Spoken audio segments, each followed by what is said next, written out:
So now that we've built the basics of the model, we're now at a stage that we can start to detail what we've drawn. So any kind of junction between a floor, a wall, roofs, and so on, we can start to detail at a scale of 1 to 5, 1 to 10. But again, as we're working with one single model, we don't need to redraw where our floor and wall intersect.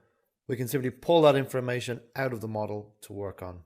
So what we're going to be using is something called a callout. You can either use the callout in a plan view or a section.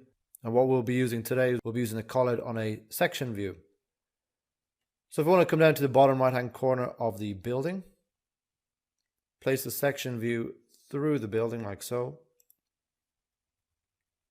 Once we place the view, we'll double click on the beak. And what we're going to be adding detail to is this section here. So where our floor intersects our external wall. And we'll also be adding some detail to the window head. So how we can place our callout view, we will go to our view tab at the top. In here in the create panel, there's our callout. So we have two different options here. We have the rectangle. We also have sketch, so we can sketch a unique shape for our callout. What we'll be doing today, we'll just be using the rectangle. So I want to sketch the rectangle like I've drawn, and there's our callout bubble. So what I want to do is just bring the callout bubble over to the left hand side. So just clicking on the grip, just click and drag over to the other side.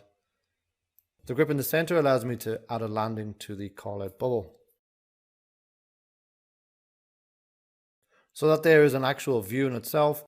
If you come down to our project browser, under our sections heading, there's our section 1 that we placed on the ground floor plan down the bottom right hand corner.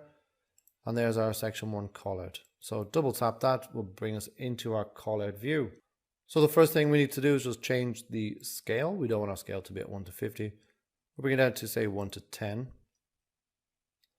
Next we go to our detail level. We'll change it over to fine, so we can see the different patterns of the different elements. And now how we can add detail to this view. If we now go back to the annotate tab at the top, we have our very own detail panel. In this detail panel will allow us to draw in this 2D view. So we'll be able to draw lines, hatching, these components here that will bring us into the library where we can select 2D components. So they're no longer a 3D component, they're now a 2D component. We can add in revision clouds.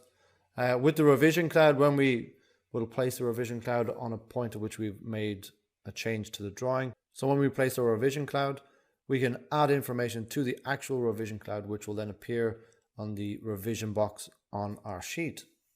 A detail group. What that is we can get multiple components, singular components, and group them together, similar to like a block in CAD.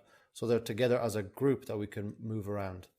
And installation, we can add in our installation.